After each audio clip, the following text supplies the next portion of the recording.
How a poor Japanese boy created Honda. Success represents the 1% of your work, which results from the 99% that is called failure. Most of you have probably heard of the Honda Motor Company and have driven or been a passenger in one of their vehicles at some point. But do you know the incredible story of how Honda's founder overcame enormous obstacles to bring the company to its current position?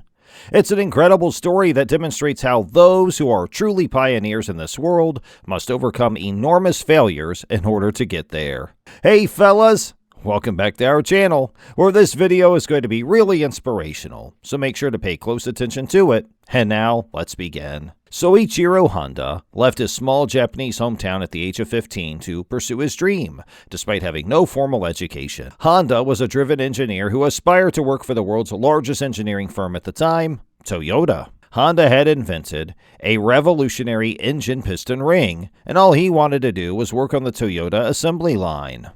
That was his fantasy.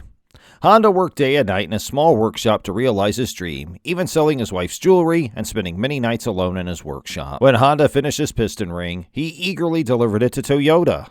However, he was rejected because it did not meet their high engineering standards. Undaunted, Honda enrolled in a technical school with the sole purpose of determining why he couldn't produce the piston ring to the required quality. After 2 years of redesigning, he finally produced the piston ring of the quality Toyota demanded. He was awarded a contract but required a factory to produce the piston rings. The piston rings could be used in cars, motorcycles, and airplanes, but the timing was not ideal. Japan was preparing for war with the United States. Honda simply couldn't find the materials he needed to construct his factory. Honda found another way, inventing a new concrete-making process that allowed the factory to be built. But it did not end there. During the war, his factory was bombed twice and nearly destroyed.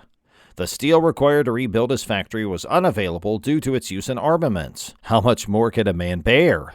Most people would have given up at this point, but Honda's incredible perseverance and resilience meant that he found yet another way. Honda anticipated that the U.S. Air Force pilots would discard their used gasoline cans, so he collected all of them and used the steel to repair his factory. He referred to them as small gifts from President Truman. You'd think his luck had finally turned, but after rebuilding the factory, Japan was hit by a massive earthquake in 1945 that completely destroyed the Honda manufacturing plants. He was now completely out of work. Honda thought his company had ended when he sold his manufacturing processes to Toyota. The revolution.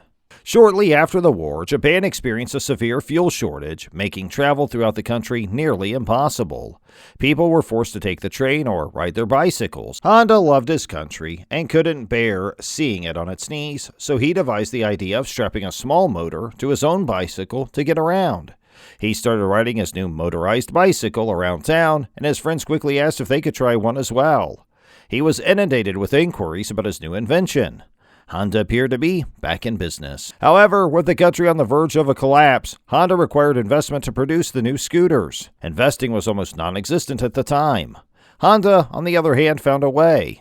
It may seem unbelievable, but he is said to have written an inspiring letter to 18,000 bicycle shop owners, asking for their help in rebuilding the country and investing in his new invention. He formed strategic alliances with 3,000 bicycle shop owners and helped them see how he could increase their bike sales. Suffice it to say, he had more than enough money to build his new scooters. Honda has grown from these extremely difficult circumstances to become one of the world's most innovative companies, and it is still the world's largest motorcycle manufacturer. It employs over 200,000 people worldwide and generates more than $10 billion in revenue per year.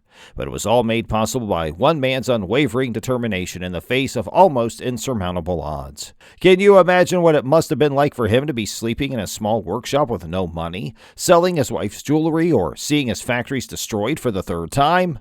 Overall, his journey to success took 17 years. We don't often hear about the difficult journeys that successful people take, but it's critical to understand. And that's all for today. Thank you for staying till the end, and make sure you subscribe for more.